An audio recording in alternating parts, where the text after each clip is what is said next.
Kalian tahu air ya? Nah, air pada kondisi tekanan udara normal, kita bisa mendapatkan air dalam wujud padat, cair, ataupun gas dengan cara mengubah suhunya aja ya. Nah, tapi tahu nggak kalian bahwa ada beberapa zat yang kita hanya bisa mendapatkan wujud dari zat tersebut hanya wujud padat dan gas aja pada kondisi tekanan udara normal ya.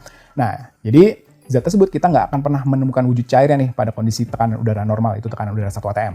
Nah, ini contohnya kayak dry ice. Kalian pernah lihat dry ice kan ya? Dry ice itu sebetulnya adalah CO2 padat. Nah, si dry ice ini itu nggak pernah mencair. Tapi kalau kalian perhatikan, si dry ice ini itu langsung menyublim ya. Dari wujud padat, langsung berubah menjadi wujud gas ya. Itu pada kondisi tekanan udara normal.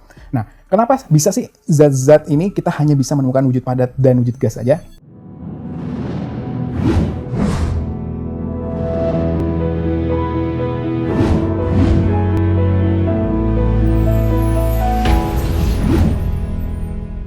Jadi, tahu nggak kalian bahwa wujud dari suatu zat itu ternyata tidak hanya ditentukan oleh suhu aja. Tapi ternyata wujud dari suatu zat itu ditentukan oleh suhu dan tekanan ya, tekanan di sekitar zat tersebut ya. Nah, hubungan antara suhu dan tekanan di mana suatu zat akan berwujud apa, itu bisa digambarkan oleh apa yang disebut dengan namanya diagram fase gitu ya. Nah, dalam diagram fase ini ada sumbu X ini menyatakan besaran suhu, sedangkan sumbu Y itu menyatakan besaran tekanan ya. Jadi dalam diagram fase ini nanti dibagi ada 3 bagian nih ya. Jadi ada 3 bagian atau 3 daerah. Nah, ini daerah-daerahnya.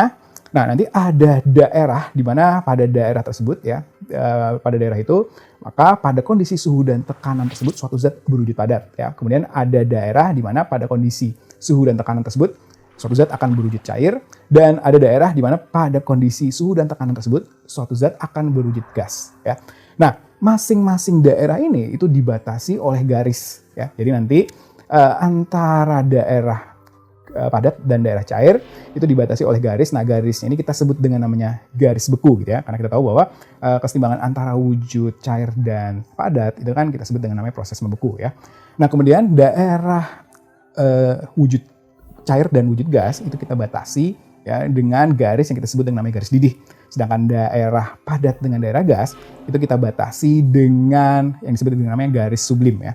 Nah, ketiga garis ini kan ini bertemu di suatu titik gitu ya. Nah, titik pertemuan antara 3 garis ini, yang ini ya, kita sebut dengan namanya titik triple. Nah, kalau titik triple ini itu adalah suatu kondisi di mana pada suhu dan tekanan tersebut kita bisa mendapatkan zat tersebut dalam 3 wujud sekaligus gitu ya. Jadi pada titik triple ini terjadi kesetimbangan 3 wujud sekaligus ya, wujud padat, cair, sekaligus gas ya. Nah, tiap zat itu nanti titik triple-nya berbeda-beda gitu ya. Jadi contohnya kalau air itu memiliki titik triple-nya itu suhunya 0,01 derajat Celcius, tekanannya 0,06 atm ya. Jadi titik triple dari air itu tadi ya, tekanannya 0,06 atm. Suhunya 0,01 derajat Celcius. Nah, kalau kalian perhatikan, tekanan udara kita itu kan 1 atm ya. Jadi kalau kita lihat ini diagram fase dari air, tekanan udara 1 atm itu letaknya di mana? Itu pasti letaknya di atas dari titik triple. Nah, karena tekanan udara kita yang 1 atm itu letaknya di atas titik triple gitu ya. Maka kalau kalian perhatikan, wujud dari air itu bisa kita tentukan dengan cara mengubah suhunya gitu ya. Jadi kalau kalian perhatikan ya, pada suhu yang rendah ya udah bisa berwujud padat gitu ya. Kalau suhu yang kita naikkan itu bisa berubah dari padat menjadi cair.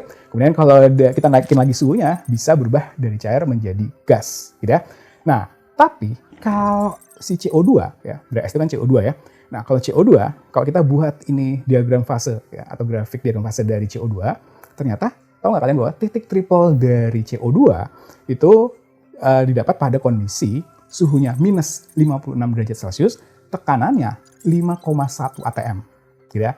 Jadi ingat ya, tekanannya pada kondisi titik triple itu 5,1 atm, suhunya minus 56 derajat Celcius. Nah, sekarang kan tekanan udara normal kita 1 atm gitu ya. Jadi kalau kita gunakan grafik atau diagram fase dari CO2, tekanan 1 atm itu posisinya itu di bawah titik triple. Nah, kalau posisinya di bawah titik triple, maka kalau kalian perhatikan ya, jadi mau pada suhu berapapun itu selalu itu wujud padat berubah menjadi wujud gas. Nggak pernah kita akan mendapatkan si CO2 itu dalam wujud cair pada kondisi tekanan 1 atm.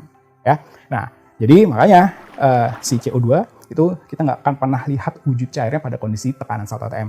Nah, bisa nggak sih si CO2 ini kita dapatkan dalam wujud cairnya? Jawabannya bisa. Tapi dengan cara apa? Dengan cara meningkatkan tekanan di sekitar CO2 gitu ya. Sampai apa? Sampai tekanannya itu di atas tekanan pada saat titik triple ya. Jadi kan titik triple itu tekanannya 5,1 atm. Yaudah, jadi kalau kita tingkatkan tekanan di sekitar CO2 itu menjadi misalkan 7 atm, maka kemungkinan kita bisa mendapatkan CO2 dalam wujud cair dengan cara mengubah suhunya. Ya, jadi ingat ya, wujud dari suatu zat itu tidak hanya dipengaruhi oleh suhu aja, tapi wujud dari suatu zat itu ditentukan atau dipengaruhi oleh suhu dan tekanan.